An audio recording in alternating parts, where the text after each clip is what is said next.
this round table discussion, we are looking at the possibilities of moving forward, as Claire mentioned just now. What can we do after this? And I think primarily for UNESCO, the main aim and goal is the end of this is to set up a MA program. So you can give your input afterwards. See, we were talking about context and power structures yesterday at the first lecture, and then the panel discussion. We heard about negotiations, agreements, and all that. Sustainable development and alternative models. It's hard work understanding, isn't it? Making sense of all this. But I think effectively we are all stakeholders here, as Claire mentioned just now, right? Yeah, we all have a role to play, and that role is to tell the story. That's our theme here. So the role of communicators is important, the media is important, NGOs, academics, government agencies, etc. So we had fun with the role plays, but the role plays were really, I think, meant to interrogate our thinking and our practices, isn't it? I thought that was great, how you all pointed so quickly to the government as the one who's supposed to, I don't know what happened. Yeah, and the projects from the groups meant to think about where and how we can do things, and I think that is also input on how we can run some of these things incorporated in the MA program. So the thing is, where do we move forward from here?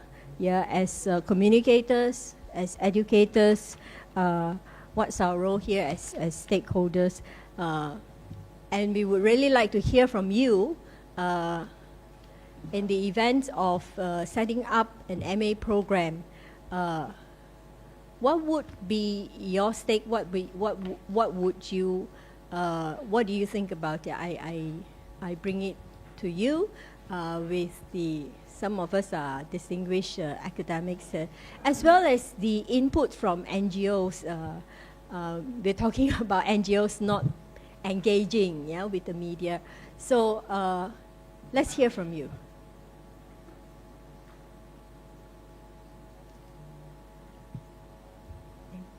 Ming.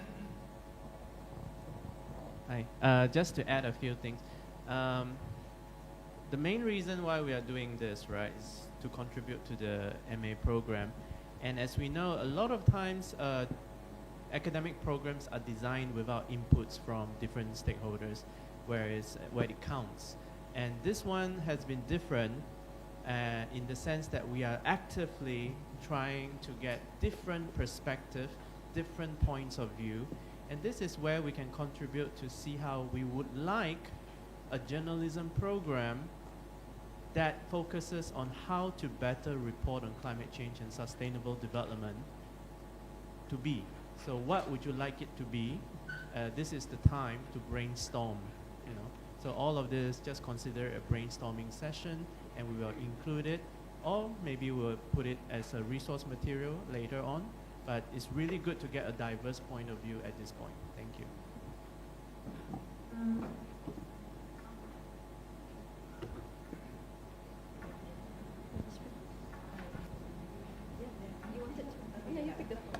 Okay, I suppose just in terms of setting up any new academic program, I think a kind of key question is really whether there are going to be sufficient people, what the demand would be, and then that is really in terms of employability, to think about who would be the target students, really, in terms of, and for students, of course, they would want to know how will my employment prospects be enhanced? How will the work that I already do be better? And also how will my career, how will my career be developed through undertaking a master's program, if it is a master's program that's intended, and what would that lead to? What would be the employment prospects? Where would I go from what I'm doing now?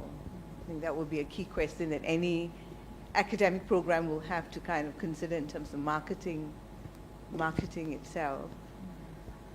And for that, I think it needs engagement with stakeholders at a number of levels, you know, government, media, which is what you're doing now. UNESCO, yeah. So, can we hear from the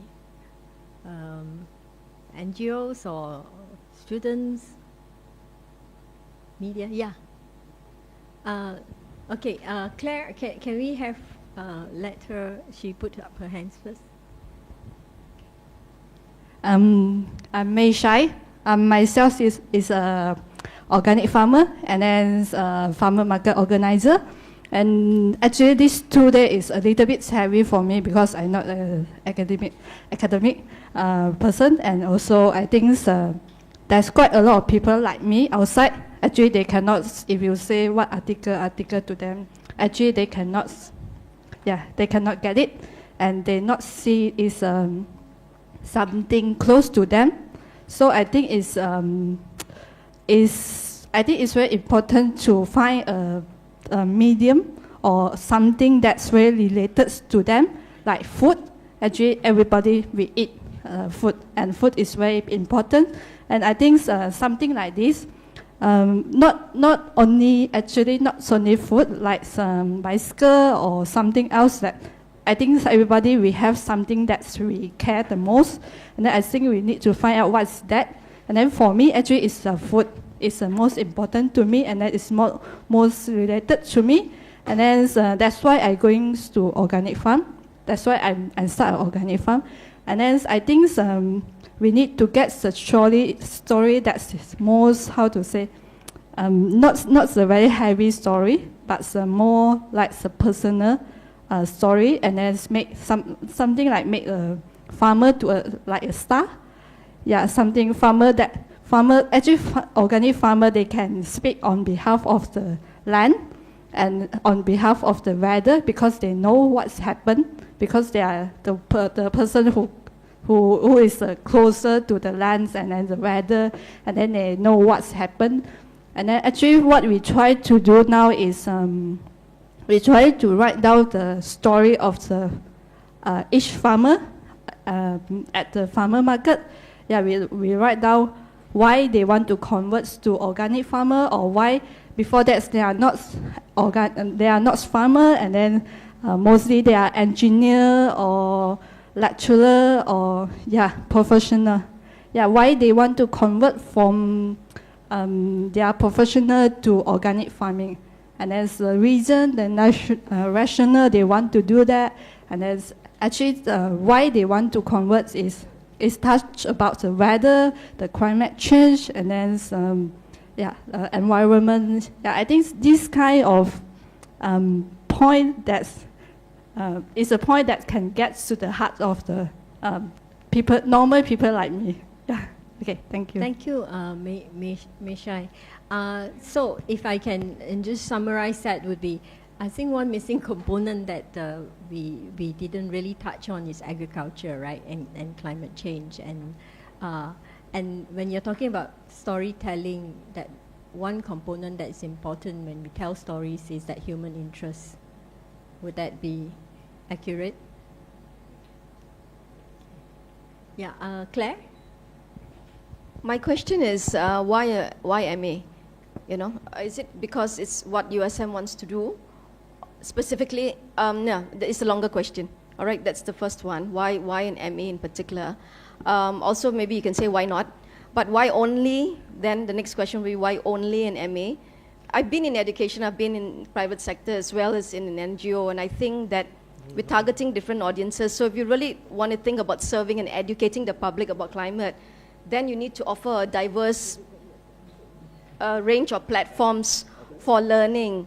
And not everybody, when the minute you say MA, it's a very narrow, it's a very, very small, it's going to take years and so on and so forth, right? And not a lot of people can invest in that. I think I would really look at some, having a range, like for instance, something that can be done in a shorter period of time for those who just want to do that, like training, training courses. a certificate perhaps even, then for those who don't want to, like MA is a big investment, it's also not just time but also money, right, and so on and so forth. Have, training sessions, have workshops, have certificate level or diploma or whatever, or just even a couple of months, and also very short courses, because basically people in the field, we learn a lot from basically going for training workshops, and then we take what we need and we run with it. We don't have time to do the other stuff, right?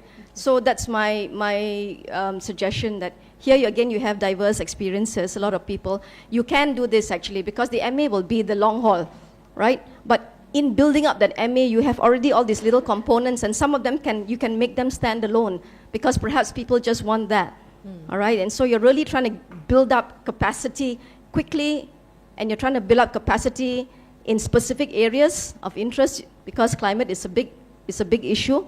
And I really think that if you want to throw your net, you might as well throw it a bit wider, because we need to get everyone interested on board and being able to offer a range of so-called products and services.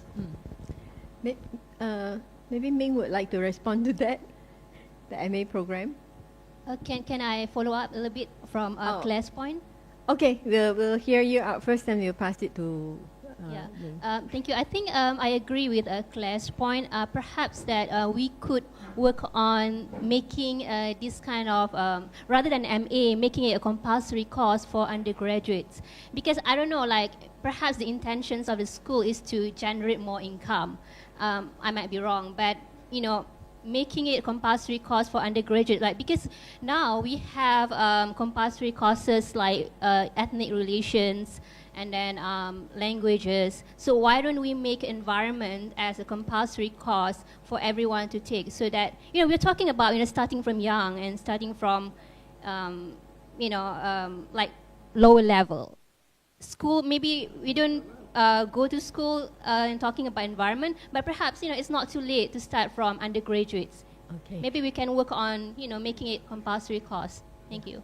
Thank you, Nadra. Just some clarification.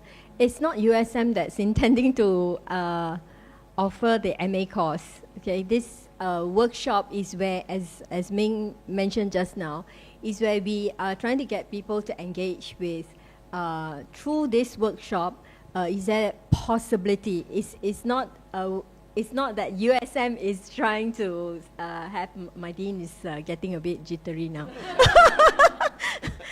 Yeah, so this is an engagement that we want to hear from you. There are possibilities of other ways of doing it, undergraduate and all that. Would you like to comment? Thank you. In fact, I gave yesterday the example of Thailand. Thailand is actually doing an undergraduate course on environmental climate change and sustainable development reporting. Nottingham University is interested in MA level. So what would the interest of USM be? So, and this depends on the school, the local contacts, the demand certainly. So that particular aspect, whether it's an MA, whether it's a diploma, a certificate, it's up to the organizations to decide what is best for them, especially thinking about resources to be real. But point taken, we should have a variety of options for people who, some people have 3 months, some people have 3 years. So we can have options. And clearly this is what we are doing right now. Yeah, Audrey? Yeah. Oh, sorry. It's okay. Audrey is a nice name. I would like to relate to Claire, because it's true. I think USM already have Masters of Science in Environmental Journalism, which many years back I was considering that.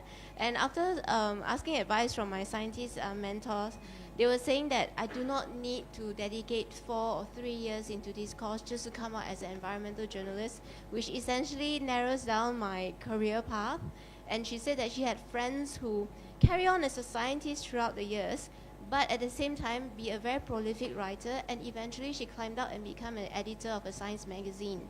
So there are other approaches towards that direction of a career, and not necessarily putting 3 years and investment into an MA or a Master of Communication.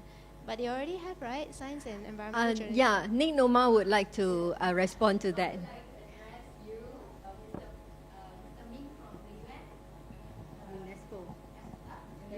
UNESCO, sorry, and Claire. Okay, yeah, we have science and environmental journalism, and we are trying to look at the curriculum again, curriculum again. And second thing is that, yes, this is, Claire, this is not for USM, for master's degree. To my understanding, this is to get information for yes, Mr. Ming, is it? Mr. Ming, this is for Nottingham University, Malaysia, to look at possibility to have the MA for climate change. It is not for USM. We already have science and environmental journalism, which we are looking into the curriculum again now, actually, to revise it. Yeah, to revise it. So it is not, yeah, Claire, it is not for USM. For that matter, it is a very good comment that you give, looking at why not undergraduate, as another person mentioned, why not degree, why not workshop. I think that is something that we have got to think about. And I remember someone asked about yesterday about we have all these graduates, and then what happened to them?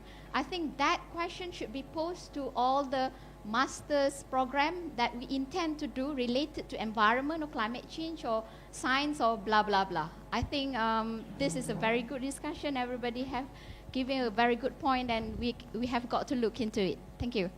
Also, on the limited career path, what we had was science and environmental journalism. The name was that. So it was actually a misnomer. It was not, that's why we're trying to look at how we coined the name of the course, because it was not particularly just journalism. So we had difficulty in getting people because of that. Yeah, because the thing, when once you go in, it will be journalists. So it's beyond that. Dr. Nick can tell you about what we did offer, and we're trying to look at that again. Also from USM, we have at the university courses, Nick, yeah, we're now offering Lestari, but it's just one course that optional. What else?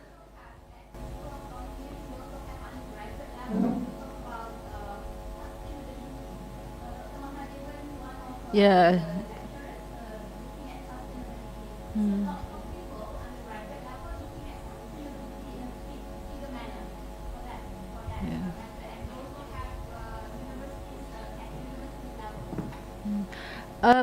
Can I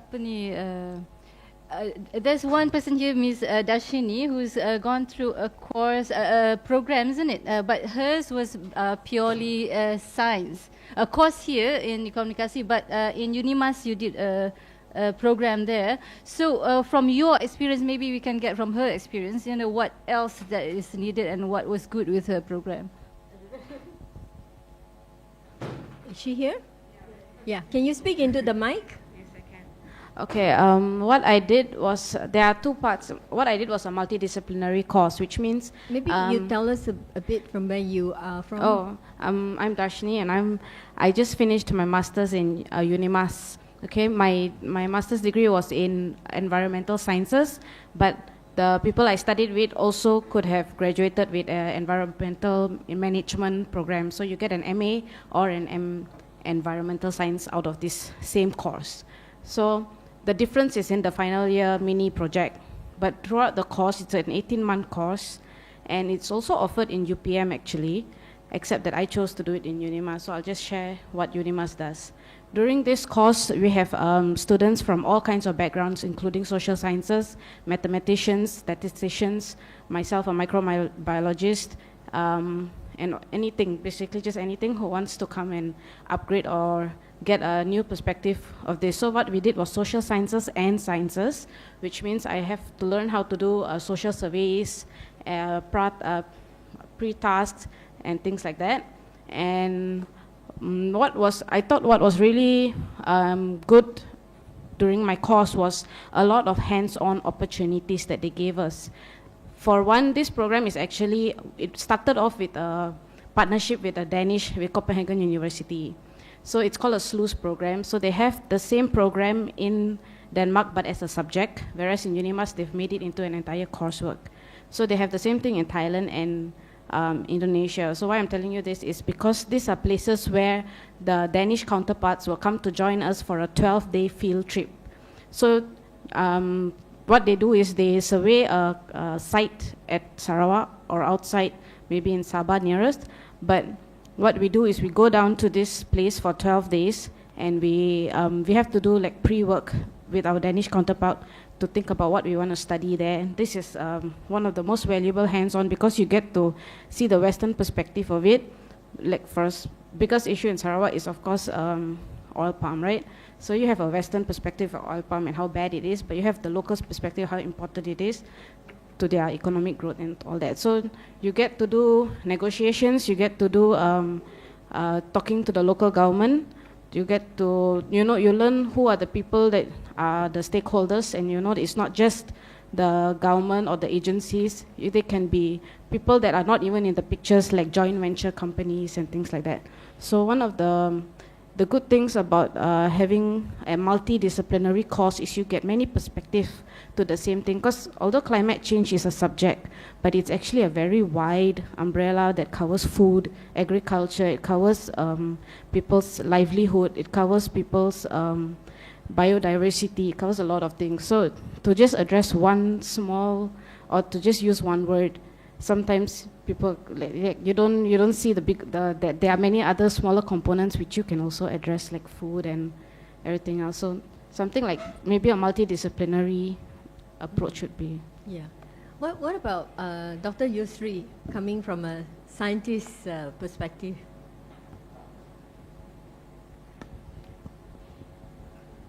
Yes, so I'm Yusri. I'm from USM, School of Industrial Technology, Environmental Technology. And my research is in atmospheric physics. But here I'm more of interested in how you, your program itself, the MA course, the structure, and what are the specific skills that you need to incorporate, because like you said, why an MA, right? Maybe I'm not going to give a scientist perspective on this yet, because we're not talking about the science of it at this point.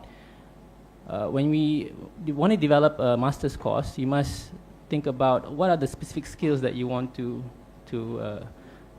impart on the graduate, because the graduates are coming in and they're giving money, they're paying to attend the course, and the skills has to be tangible, where when they go out they're able to apply the skills directly and reduce the downtime.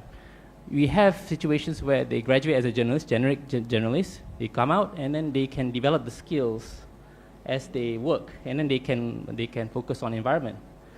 But that takes time, right?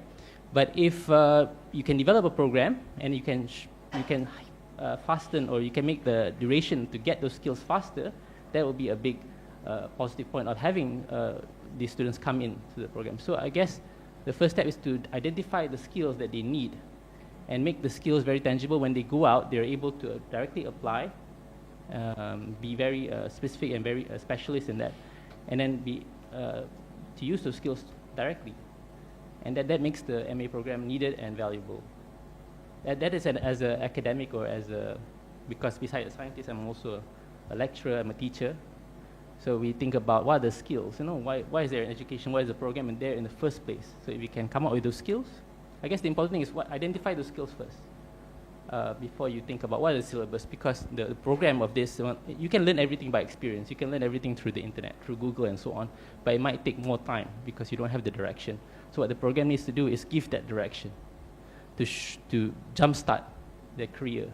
But if it cannot do that, if it talks about general things, then it becomes just any other program, and then they still have to go out and get the experience and just waste their time, right? Just being pragmatic about it. So what skills do you think are needed? We were talking about telling stories, right? We were talking about communication, right? Skills in communication. Andrew? I think, in my opinion, some of the skills that is needed is a lot to do with networking, engaging, and things like that. I can share a little bit about my experience as a filmmaker. as a filmmaker. When I was trying to cover a story of the fishermen in Penang, in the south, and also in Tanjung Tokong, it was so hard to get into because there's so much distrust and the racial segregation and things like that. We want to gain their trust to make them talk in front of the camera. All these things are so difficult, and you have to constantly go there and make friends and talk to them, have tea with them and things like that. It takes a long process. I guess for a program like this, to focus on how to establish relationship with your subject, and eventually will help you to learn so much local knowledge from them, which I think some institution will not able to give that. And on top of that, you have an opportunity to curate a story, to document a story, and hopefully it can be an educational content that can further push forward the issues of environment in that way. So maybe at the end point of this MA program is that instead of getting something, you're producing something such as story or educational content. That would be a success, I guess. Thank you. So it's not only the skill of communication, but communicating the right content, right? Yeah, Anil? I think also in terms of communicating the right content, such a program, whether it's at the undergraduate level or master's level, should include a knowledge about alternative economic models which are more sustainable, because we are all presuming that we can live with the capitalistic model, which is at the moment creating many breaking points in our ecology, you know. So there should be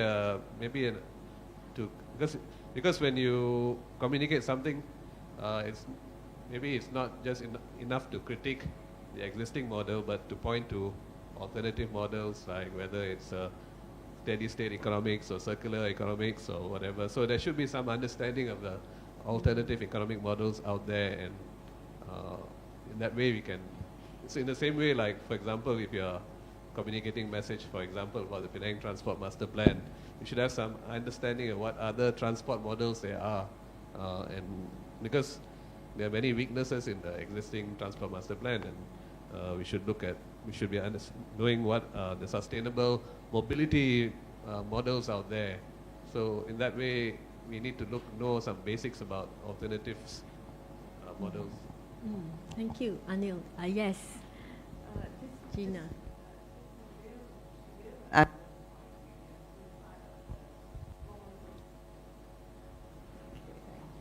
Part of the responsibility of educational institutions is not only to point to existing models, but also to create models, to kind of build on local knowledge, and to form new ways of, to create knowledge, essentially.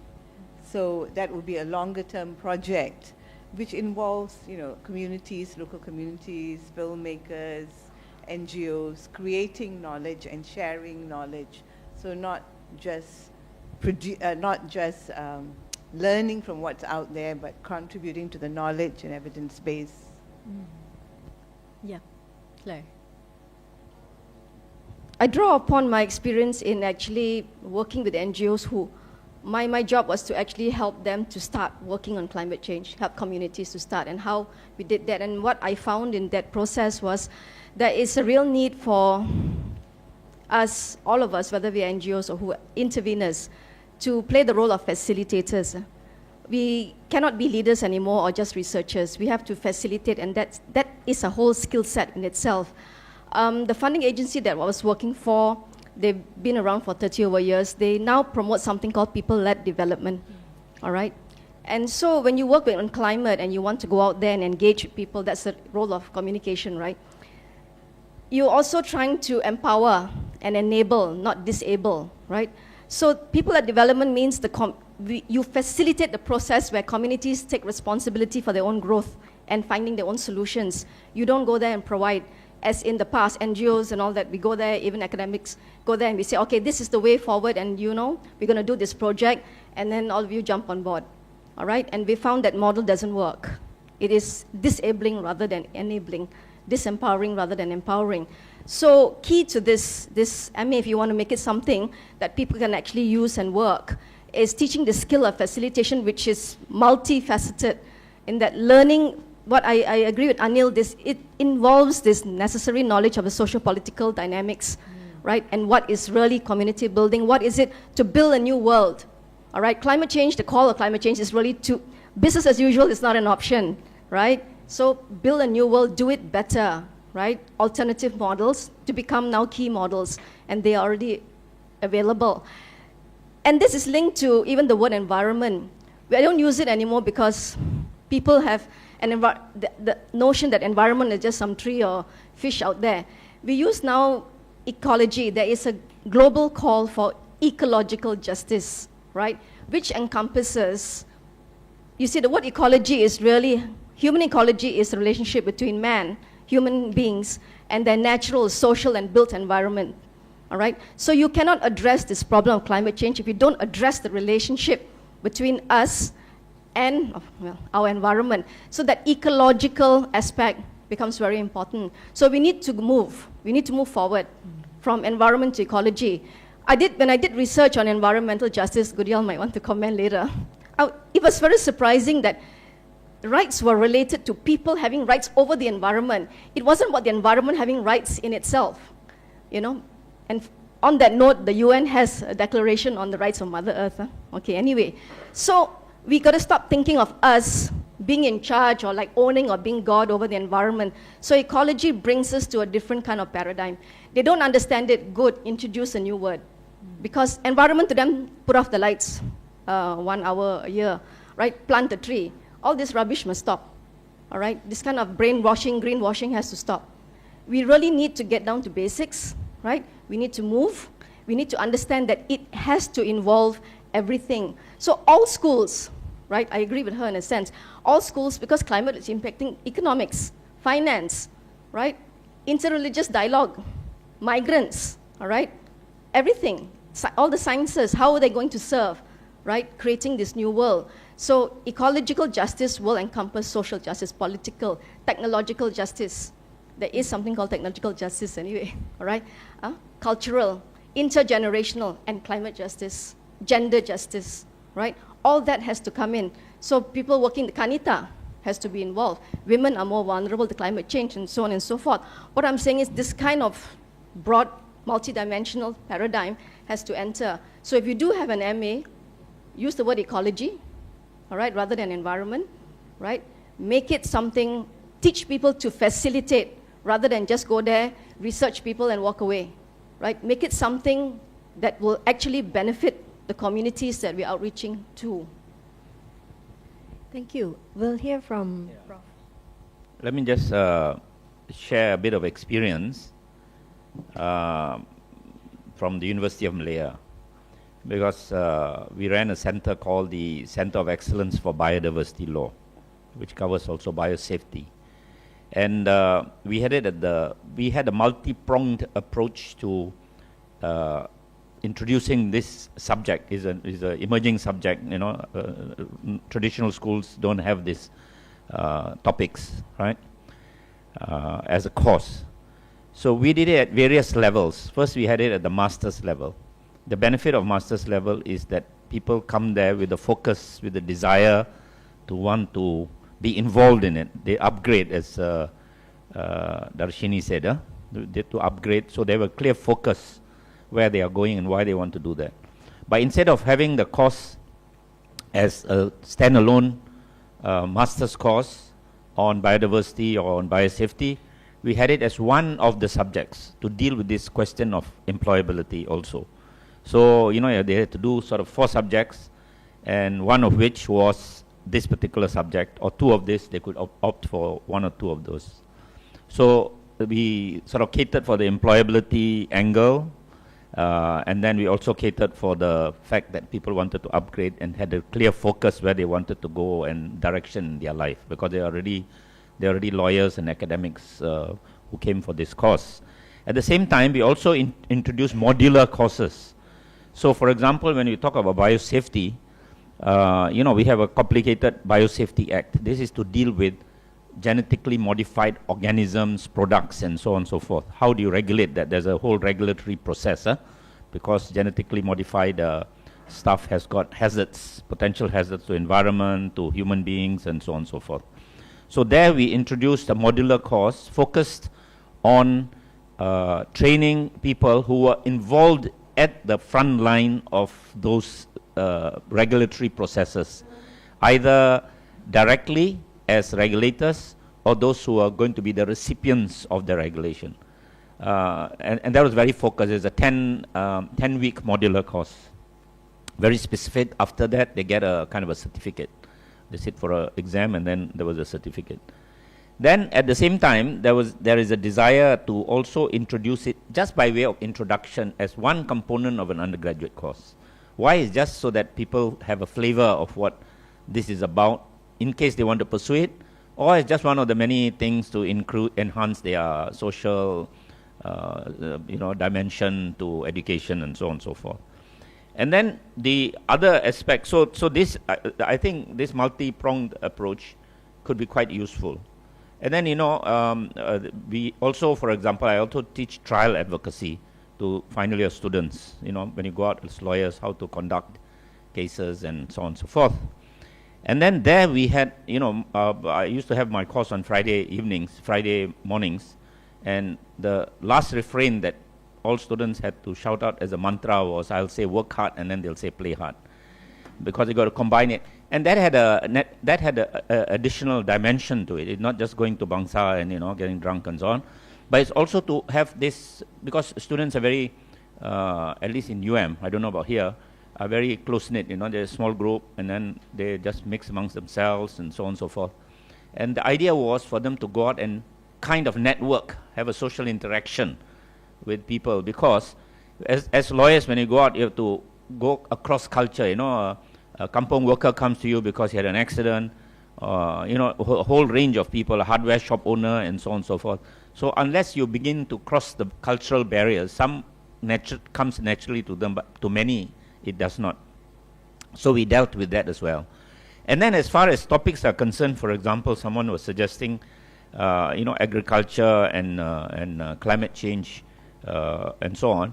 And there also is built in the whole question of the barriers to dealing with climate change. And one aspect, I don't know whether your workshops you dealt with it or not, is traditional knowledge. Indigenous and local people who have, at least globally, you find that they are going back to indigenous people to find out how they deal with situations where there are excessive water through floods or excessive drought and so on and so forth. So this kind of, and then the barriers, is it the system, is it a systemic barrier? Is it, for example, the means of production, the relations of production that is causing the problem? Do you have to, so there you begin to explore the wider models.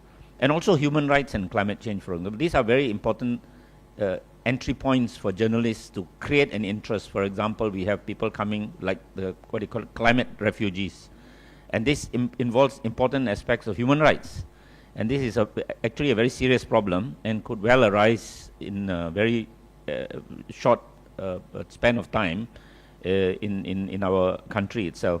So I just thought I will just share this kind of dimensions of the kind of actual experience that I had actually in running the course. The course in running this Center of Excellence for Biodiversity Law. And so this was multidisciplinary in nature. And it was a joint venture between the university and the Ministry of Natural Resources and Environment. And because it was also tied up with the Ministry of with the government, that's how we got to participate in international negotiations. And then, because it was a ministry, when we participate in international negotiations, there was an imperative, then after that, to translate that international negotiation into the national scheme of things. As a result of which now, for example, we got a law which will be put forward next week on when people come and access, a lot of Western scientists come here or come to developing countries and access our genetic resources and our traditional knowledge associated with genetic resources, and then patent it and claim it for their own and so on. So now there's a whole scheme that's going to be tabled for the first time next week. So just to give you the fact that what you all are embarking on with all these dimensions is going to be very exciting if we have a very clear focus on the outcome that we want to produce and at what various levels that Claire was talking about. Thank you. Thank you, Prof. Anyone else? Other thoughts? Maybe from the...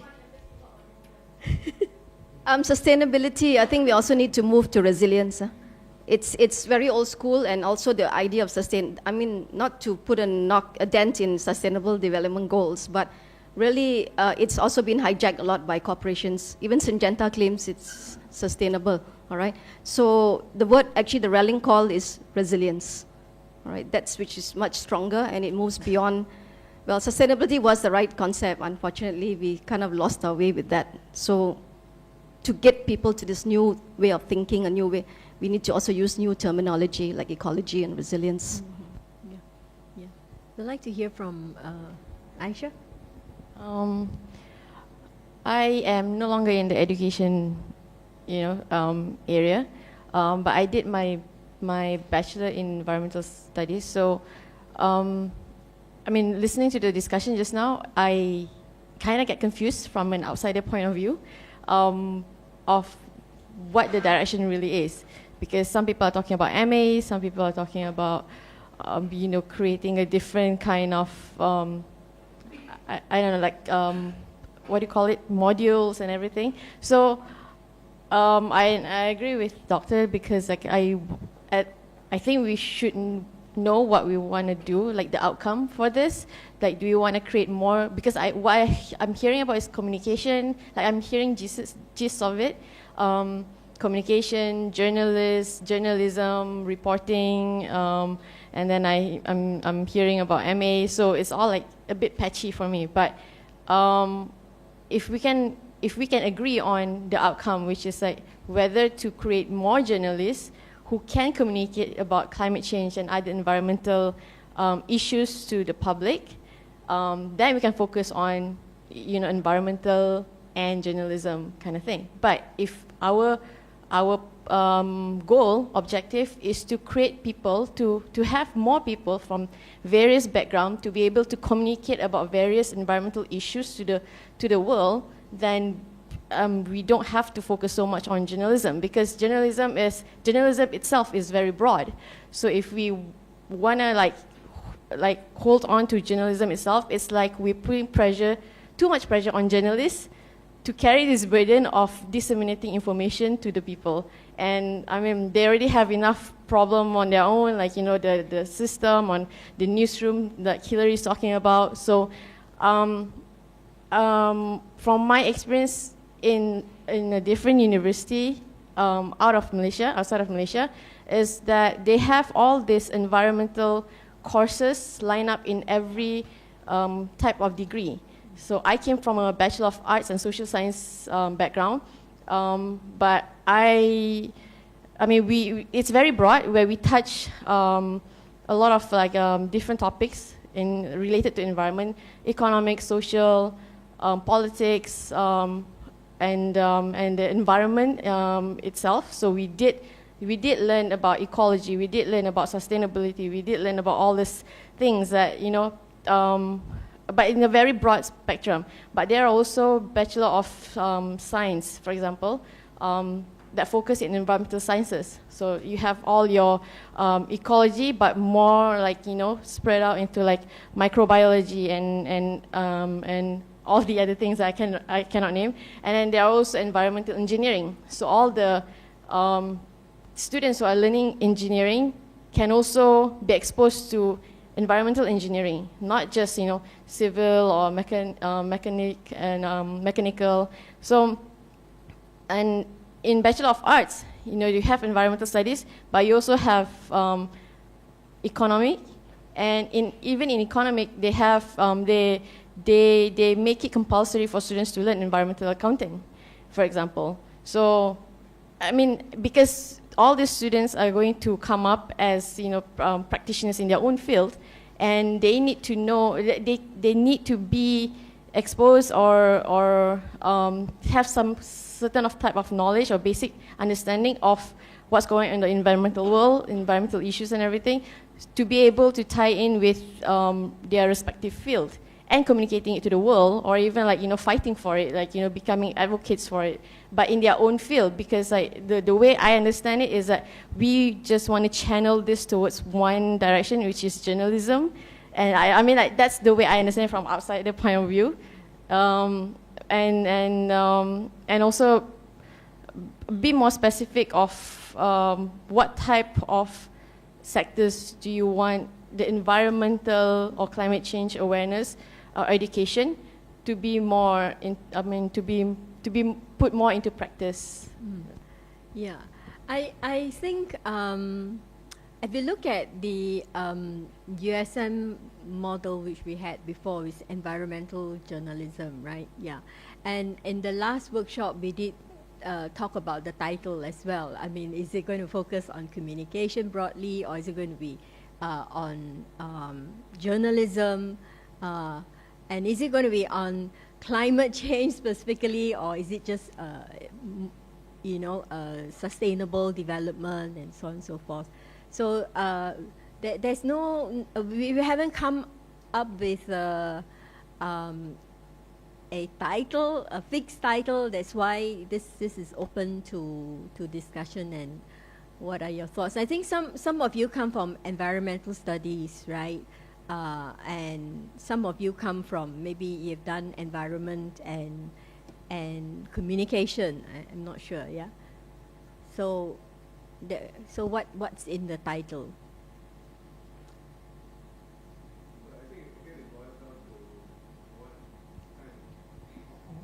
What kind of role you see these people playing in society after they've completed their MA or undergraduates? Are you expecting them to be like communicators of sustainable or resilience practices, to whether not just to the media but maybe to society in various capacities, maybe like facilitators in school programs, or because increasingly I can foresee that it'll be quite important to have these kind of people in society playing a part in facilitating or communicating some of these goals or objectives, or maybe different models, whether it's in government or in schools or even in the public service. You want to communicate this different model or different ways of looking at things, or different priorities. So maybe it's not just the media or journalists, but also facilitators or communicators of larger objectives in society, which is something which maybe the media can't, a role which perhaps the media can't play, especially if you're talking about reaching out to schools or civil servants or even the private sector, how to do things differently. So perhaps it's something which you can think about. Hilary? Yeah. My thinking is actually along the line of Aisha and Evelyn. Do you really need to get a master to be able to communicate? Or, in the process of you writing itself, like she was sharing the example of someone who eventually, she stick to her science studies and then eventually became an editor of a science journal. I think that's how communicators should work.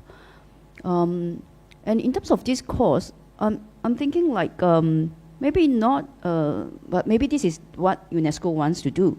But if there's still opportunity that we could, completely change the whole idea, is that I think what is needed is that people who communicate, Anil spoke about the content, right? I mean, content is, I think, is the most important thing.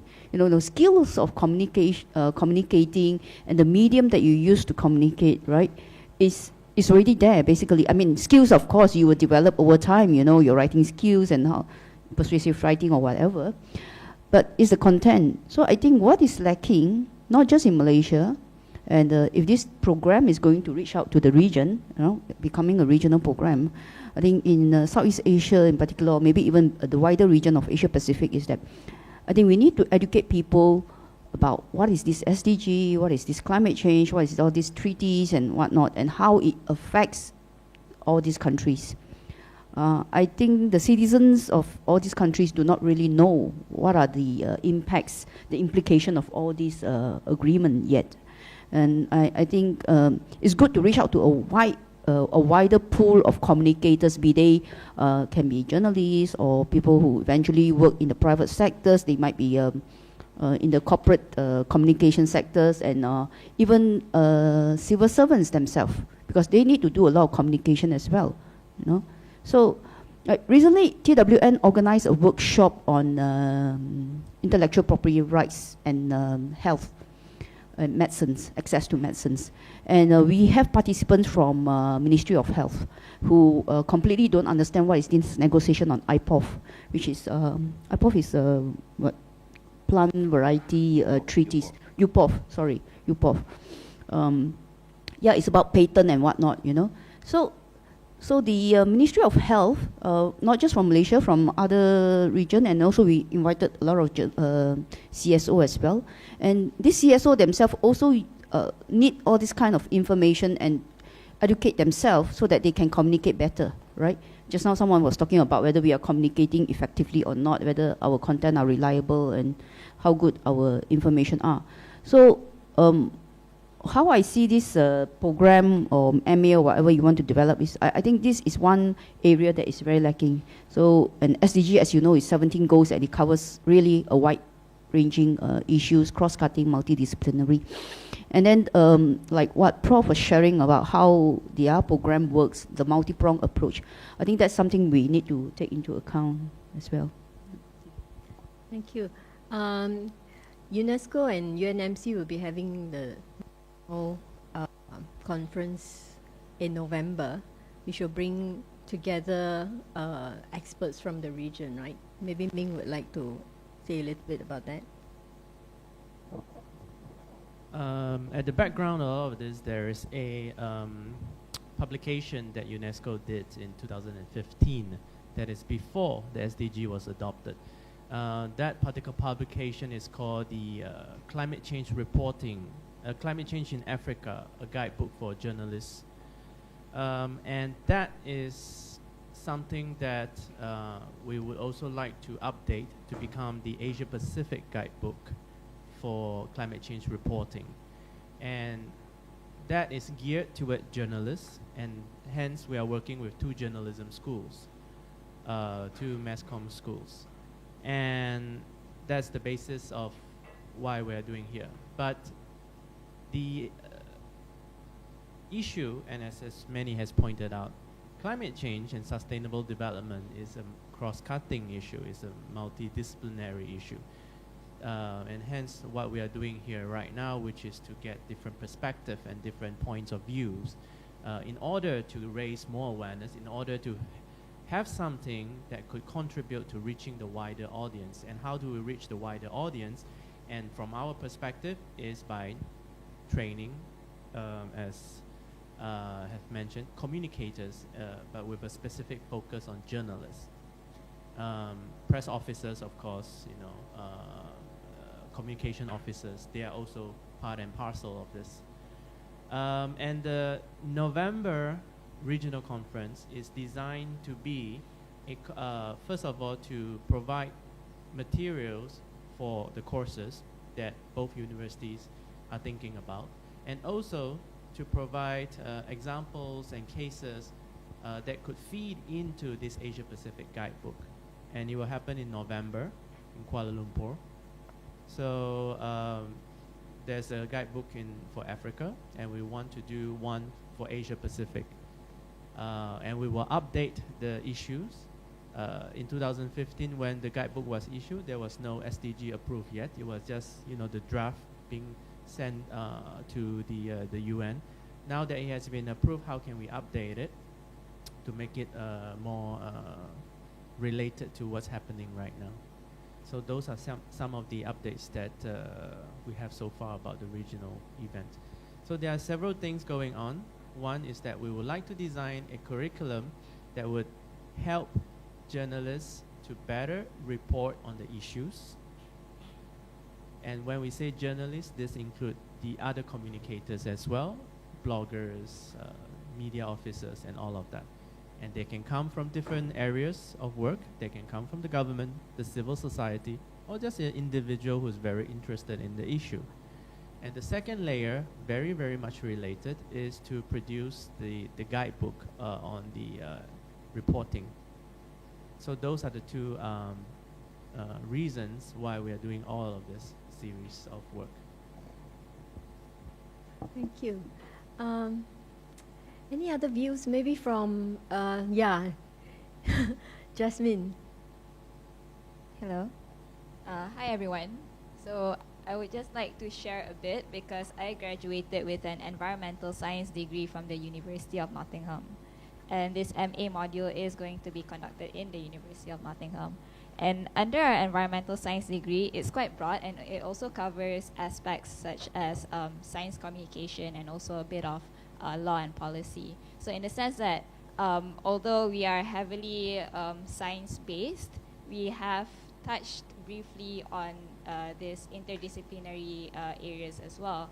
So I was thinking like, because I just graduated last year and possibly you can take me as like an example of a prospective student or a potential student doing an MA degree, and taking into account that this MA is possibly going to touch on either climate change or environment or sustainability, and also in journalism.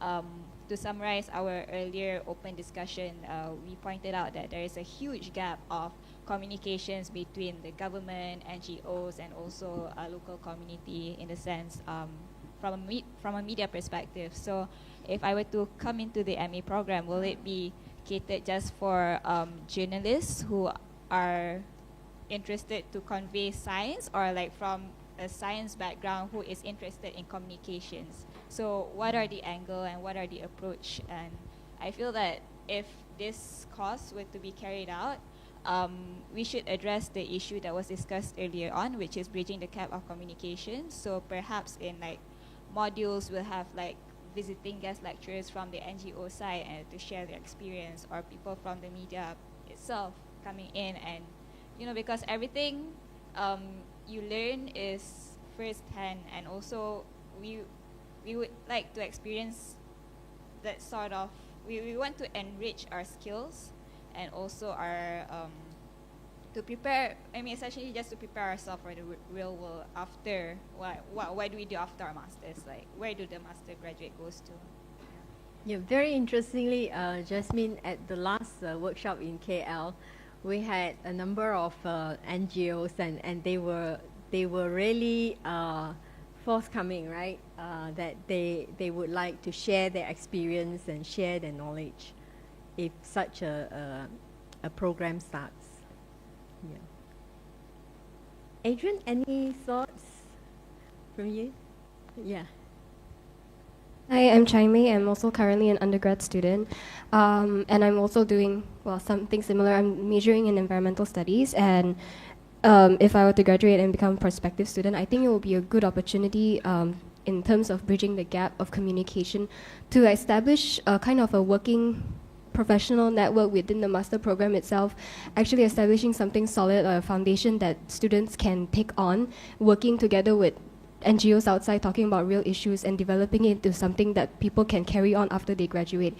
It's a very good opportunity, especially if we don't have something that's already established currently in the Malaysian network. It's, if you're starting something so new in the region, and even Malaysia, we can connect with other areas. If it has a program in Thailand or Indonesia, to start up an ASEAN network of having programs like that to bring more awareness in terms of climate, educating the public about climate issues, environmental issues, and just having more information out there lah. Yeah.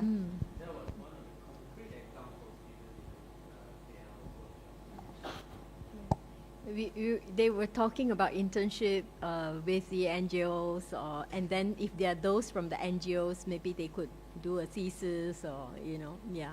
So there were some concrete outcomes from there. Yeah. Hello everyone, I'm Sarah from Penang Green Council. Before I working with Penang Green Council, actually I was a student from USM. I'm doing my master for sustainable cities and communities. And before that, I'm graduated from University of Malaya. science, technology, and sustainability. So you can see that my journey is quite smooth in the sustainability field. So Sustainable. yeah. Okay. From I just like to share my journey. Became a student as a sustainability student. Well, I can see that I agree with what Jasmine and Miss Singh said that. Well, I can see that usually from our syllabus, we just like to emphasize about what UN have done, what the other international have done, but we cannot integrate the knowledge with the indigenous skills or knowledge, so that when we communicate with the public, we cannot integrate it in a layman language. But I can say that so that's why we have difficulties to interact with the NGOs. If we have graduated, we have difficulties with NGOs, with the agencies to seek the jobs, because we cannot make it into job opportunities, even though we have a very good knowledge from the international and policy. Because I have studied for the policy, for the sustainability from the UN, international, but we can integrate it into a layman language. Or what I can see that I agree with Prof. Sin said that we need to communicate with the local communities and the NGOs to update anything related with our community's issue. And yeah, that's what I would like to share. Thank you. Thank you. Any other views? Can I ask a question? Maybe to Dr. Ming. You mentioned just now that you, you already mentioned, one question I would like to ask, or maybe to direct the discussion to, is what kind of graduates do you want to use? I think maybe some of our speakers just now mentioned that. But then, Dr. Ming, you actually mentioned that you want to produce graduates that better report on climate change, right? So I'm just curious, like, what's the difference between reporting on climate change and reporting on, like, say, criminal activity or things like that? So, because that would differentiate the program itself, right? No, just an example, right? I can't think of any other analogy to that. So when you say better, is there a certain skill set that's required if you want to report on climate change? Because that will be the skills or the things that need to be incorporated in this. Because this is what's different than other programs, right? Well, thank you. Actually, we, not to be glib, but we are not interested in producing graduates who can report better. We are just simply interested in reporting better. So, which is why I say it can be press officers, communication officers, bloggers, and journalists, and graduates, and, so the end goal certainly is that more awareness can be reached, and people in the end will be able to know better issues of climate change and all of that.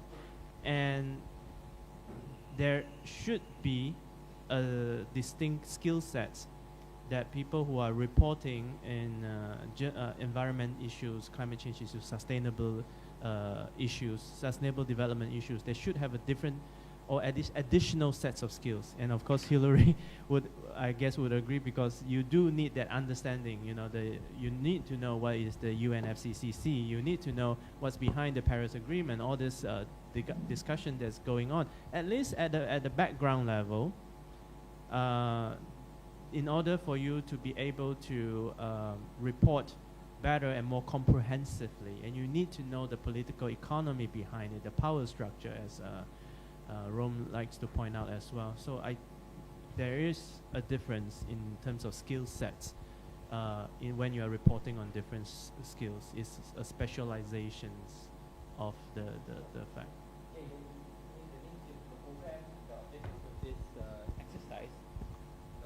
This exercise is actually to increase awareness, right? I mean, that's the end goal. You want to increase awareness on climate change by better reporting on it. Because you mentioned it's not on graduates, but, right? But to produce people who can report better. Yeah. Oh, but then this is a program. This is an academic program. So in the end, you will be producing. I mean, they will come and then they will graduate with a degree. So in the end, these are graduates. I mean, from academic. So I'm just wondering, is it just awareness or is it about producing graduates? Because for me, I'm quite focused on, okay, we want to produce a program. So a program needs to produce a graduate, and the graduate will need to have a certain skill sets, because this is a discussion on how to... A large-scale awareness would be a different... This is not an awareness-raising event. This is a rather specialized event. We are raising awareness amongst the 30, 50 people here. But if we are talking about large-scale awareness raising, then it would be something that we discussed this morning, the role play and all of that, where we have specific campaigns targeting specific groups, and those are public awareness events. This is, of course, I guess, what was training of the graduates in order to produce that kind of material later on. But the immediate goal is, you are right, to produce the graduates. So in that sense, right, because we ourselves in School of Industrial, we are in the process of offering masters in science, in environmental science. But it's very heavily geared towards scientists and on skills on environmental science, or chemistry, biology, ecology, modeling, and so on. But then when we are developing that course, we are being academics, I guess we are quite focused on, okay, what are the objectives, what are the graduates that we want to produce, what are the skill sets they need, and then we create courses that cater to those, skill sets. So before you come out and think about a program, like what is it that what kind of people or graduates that you like to produce, what do you need to have? Because again, we have this program, there's a need for the program, or else the program there's no need for it to be there. The program is there to jumpstart their career, right?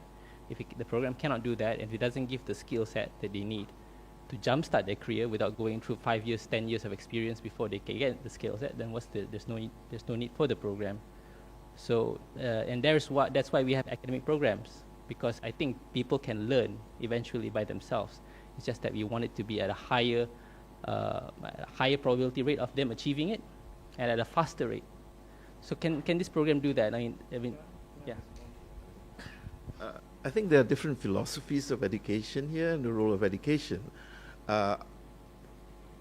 When UNESCO approached me, when Ming approached me about the idea of designing this program, we had in Nottingham, we had initial discussions and where we stand on numerous things, my colleagues and I, and the need to engage public university as well. The idea of producing products for the market, so to speak, students produce essentially for the market with certain skill sets, are something that we question. Yeah, the idea of combining awareness with the skill sets would be, I think, what the program would aim at. Yeah, I think underlying of it, underlying all of it, if you look at the SDGs, if you look at what the discussion has been all this time, yeah, I think there is a problem in this world. There is a massive problem facing us all, and I think there is a need to address that. And I think underlying what if you want to call it the philosophy, whatever, underlying the offering of this course, at least where Nottingham is concerned, is this need to impart not only the knowledge but the awareness of this problem out there, and how, not only in a technical sense, definitely that's important because you need to write well. Whether you're a journalist, whether you're a scientist, whether you're a government official, at the end of the day, as we saw, there is a need to be able to tell the people these are things that are happening and relate them to this to your lives, yeah. And evidently, that's not being done very well now, yeah.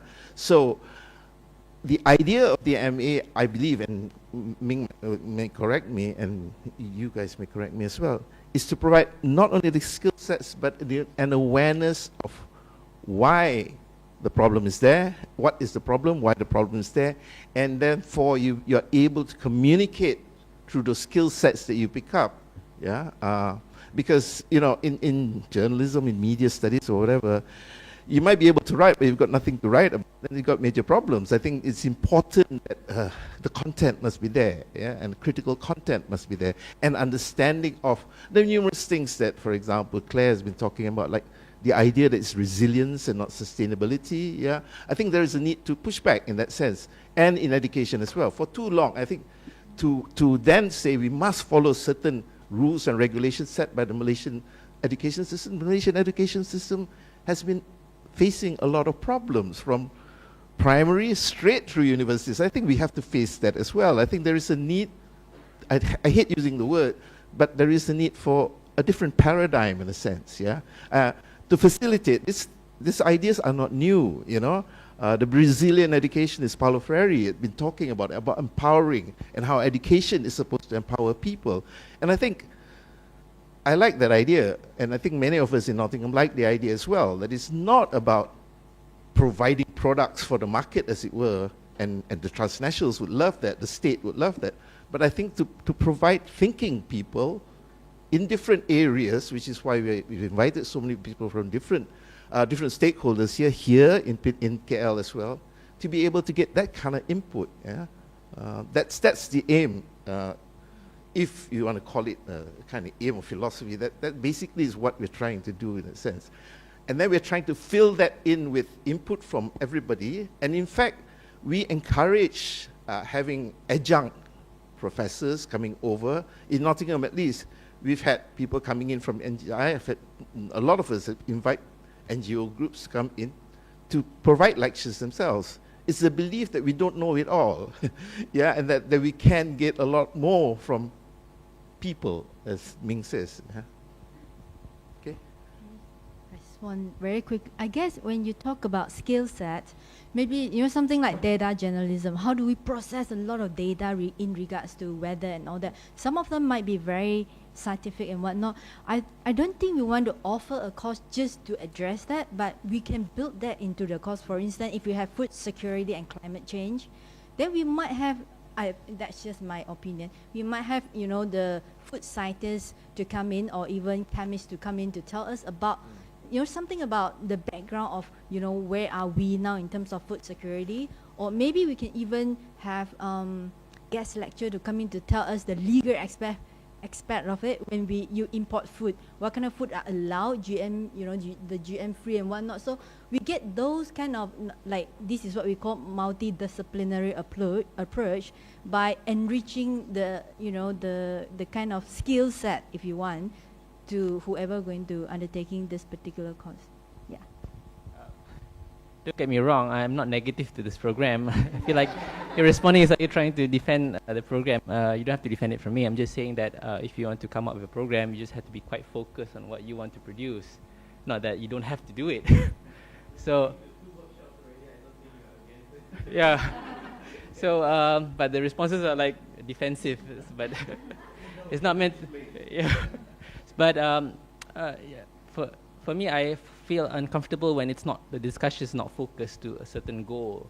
It's too wide, and then there's talking about science, there's talking about communication, but there's no particular direction of discussion that leads anywhere. So that's why I said, okay, what kind of graduates you want to produce? Okay, how can we work on that? Can we agree on the characteristics of the graduate? Can we agree on the skills that they need? That's what I mean by skill set. Content is also there, but then, well, in my opinion, skill is more important, because skill, that's why we have time. That's why we need to spend time on developing a skill. Content is just, yes, you know about it or you don't know about it. If I tell you about something, then you know about it and that's it. I mean, it takes about 5 seconds for you to know about it. But for a skill, it takes months to develop. So, and that's why we have programs that's tailored so that you can hone that skill as fast as possible, and not take many years to develop it. So that's just my point. Actually, how do you focus to something? I think kesian Dr. Yusri, because he's from the very specific science ini kan. But I know what you're trying to say. I think maybe I can explain it in a bit more. Okay. This is what we're doing here, for me, like I can speak just for USM, we're doing a program, this MA, whatever, if it's your or ours, it's for communicators. I'll give you an example of a program that we have right now running, the Integrated Marketing and Communication Program.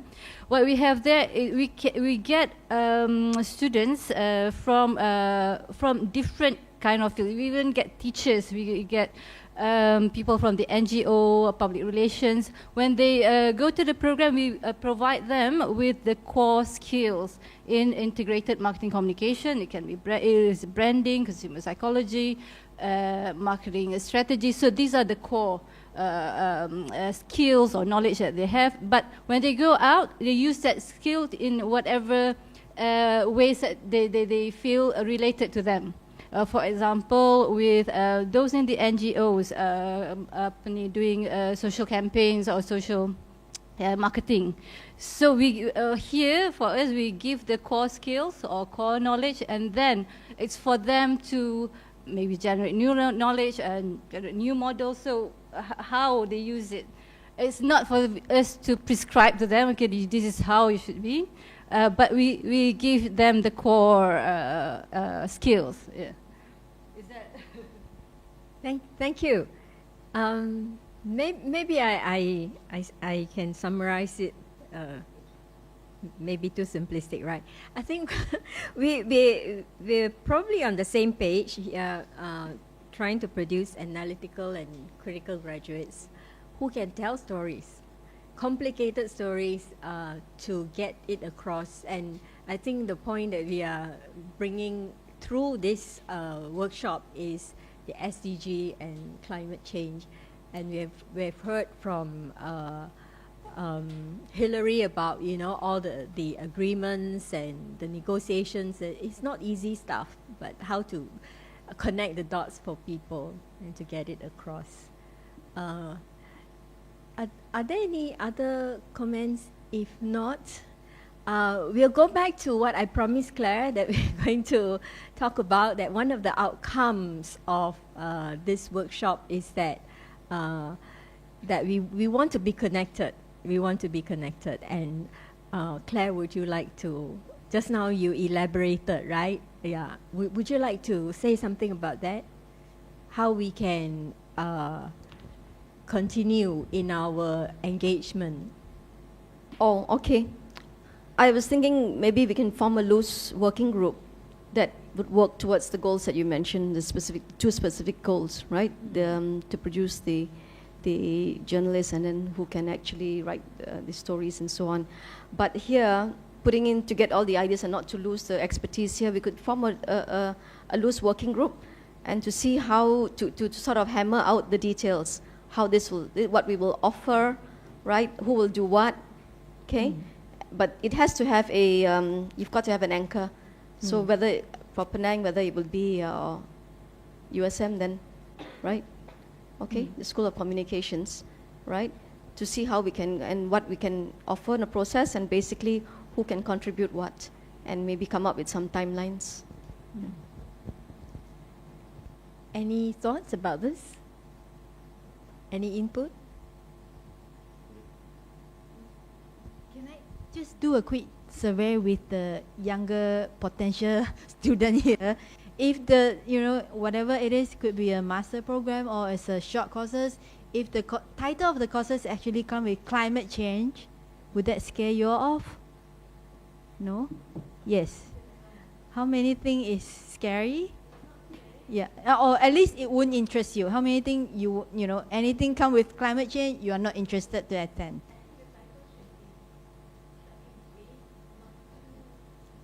Not too focused, yeah? Okay.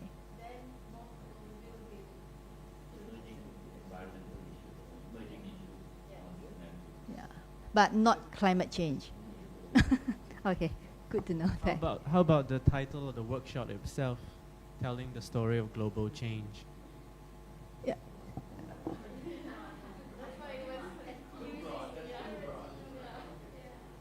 Too broad, that one. Okay. Yeah. Yeah. How Then about that? You're scared of another half of the group.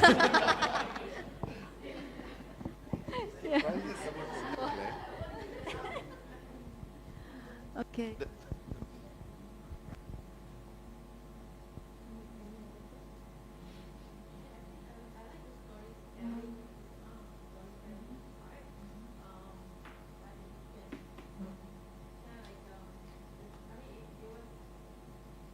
Kind of like misleading, like when you say global change can mean anything, politics, economics, but I know you want to focus more on climate change and environmental issues.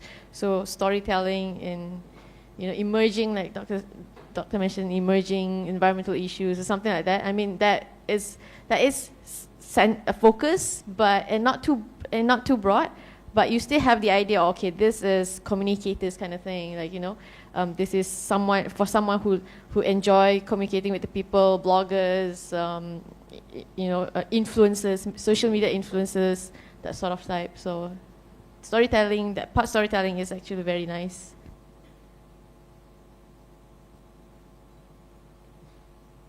Any others?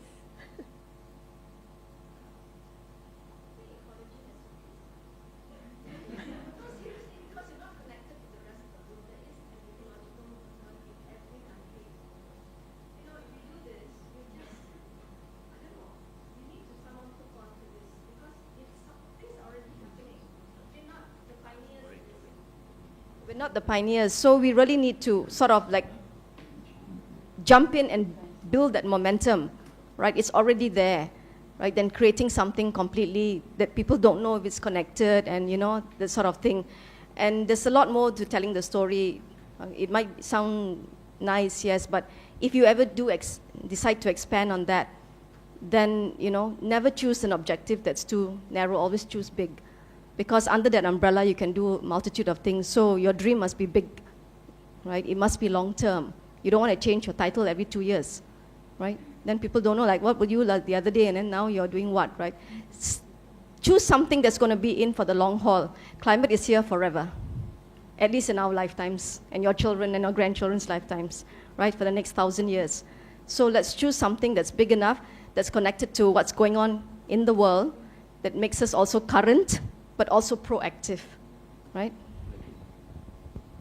I think maybe as a kind of a compromise, whatever heading you choose, there should be a kind of a subtopic, that a subheading which sort of focuses on the thing. So it could be something like communicating emerging ecological trends or something.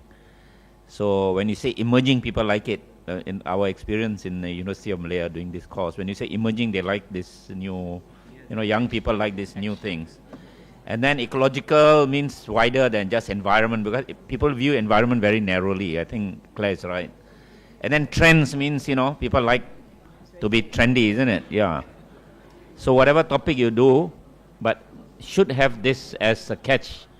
It's like Nike, and then you say just do it. So people associate it, and then they know what to do. Thank you.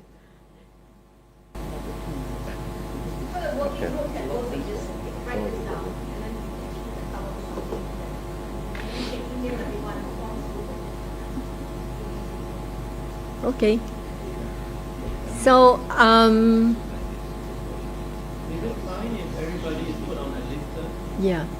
Any Is it? options be opt up at this point? Or is it automatically opt in? Opt in, yeah. With an option to opt out. With an option to opt out later. You disagree with the flow of the group.